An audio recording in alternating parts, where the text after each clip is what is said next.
All too often, Hawaii's artists find themselves in a struggle for performance space. There just isn't that much of it around, and what there is mostly devoted to mainstream pursuits.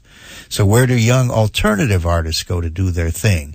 If their thing involves video mapping on 3D structures, experimental music, performance art, light-up fashion, digital graffiti, are plants hooked to MIDI devices making organic music. Carrie Yashon, a.k.a. Cudra Clover, is a member of a group of like-minded artists at artCORE Maui who may have found an answer. She joins us from her studio. Good morning, Carrie. Hi, Chris. Or shall I call you Cudra? You can call me Cudra. Okay, we'll decide on that now. But you guys kind of came together out of a shared need for space, yeah? Yeah, we need to express ourselves here, and we have limited space, and we want to show some new stuff. And there's really a lot of creative and technological people who have a lot of ideas that need to be seen and heard. When you say creative and technological, it reminds me that art and technology are really converging these days. Yeah, and it's really fun. I can give you an example. Some is lo-fi and some is hi-fi. Uh-huh. So we have, like, for instance, the Maui Makers. We're going to have them come, and everybody gets to come and work with them with some simple materials and build light-up flowers. Uh-huh. Or you can be hi-fi, where you walk inside of a sculpture and press buttons, and you get to change the ambiance around you through video. So a lot of the stuff you're doing is invites participation, yeah? Most of it, yeah. That's kind of a common thread then in the work that you guys do?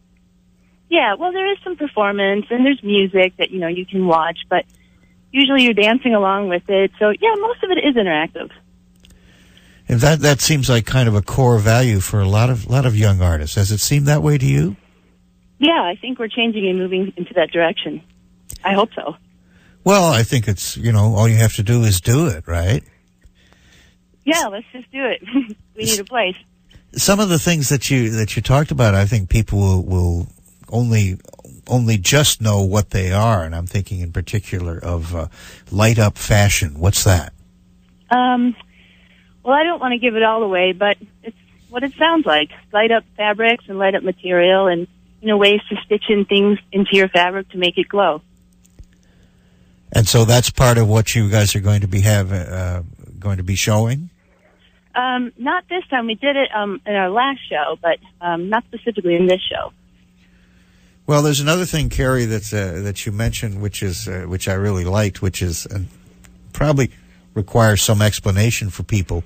Plants hooked to MIDI devices making organic music. Now, can you tell me a little bit about how that works?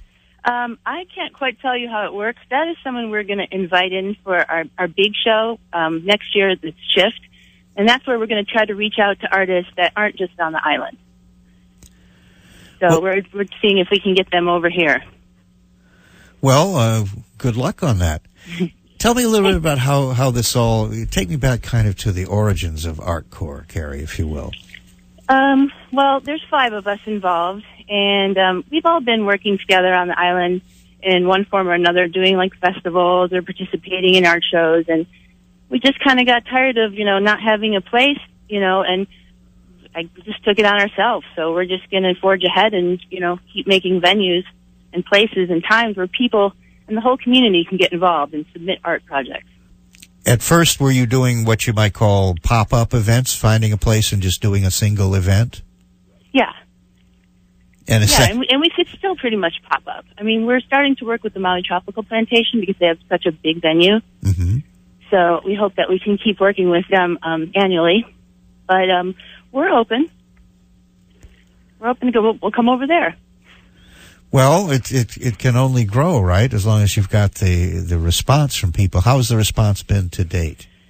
Well, to give you an example, we probably have almost 200 volunteers and artists who are coming in and just, doing things like a transcendental animal parade or a impromptu flash mob, or we're going to have a gospel choir that we project video on. So we get a lot of help. A transcendental what parade? A transcendental animal parade.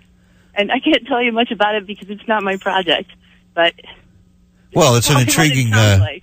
it's an intriguing name, certainly. So there really don't seem to be a lot of borders to the types of projects that you folks do, yeah? No, not really. We do kind of curate it. So we pick a theme, and we have a thing called an art storm where we invite, people to come in and present their ideas, usually like in a PowerPoint or give a sample of what they want to do.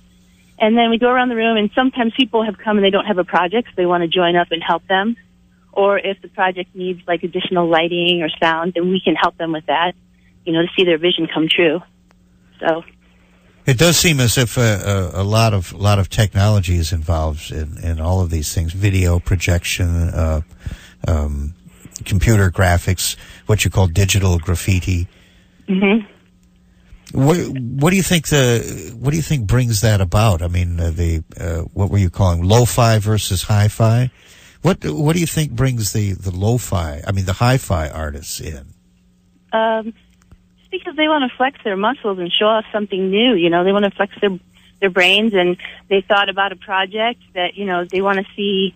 They want to see it. They want to express it and share ideas. And we also want to have for SHIFT coming up. We also want speakers to come, so people who have new ideas that maybe they're working on. So have like a little dome, kind of like a mini TED Talk or something, where they can come in and sort of demonstrate what they're trying to do or what they're working on. It sounds as if the TED Talks the TED Talks have that thing of a highly compressed presentation, right? They tend to be 15, 20 minutes long. Is that a big influence on you guys? Definitely. We love the TED Talks. So it's enlightening, and it's usually something good for the community or the world, and we're always on a positive note. We're not. I don't think too many of us are dark artists. We're trying to expand the mind. Well, that's a good direction to be moving in, certainly.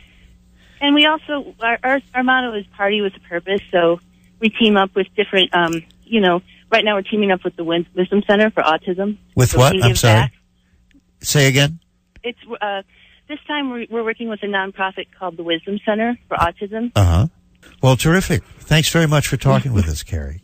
Oh, thanks for having me. You bet. Come Carrie Yashon, a.k.a. Cudra Clover, is a member of artCORE Maui and one of the organizations of Elation, a multimedia event, Saturday, November 22nd at the Mill House at Maui Tropical Plantation. And details are at hpr2.org.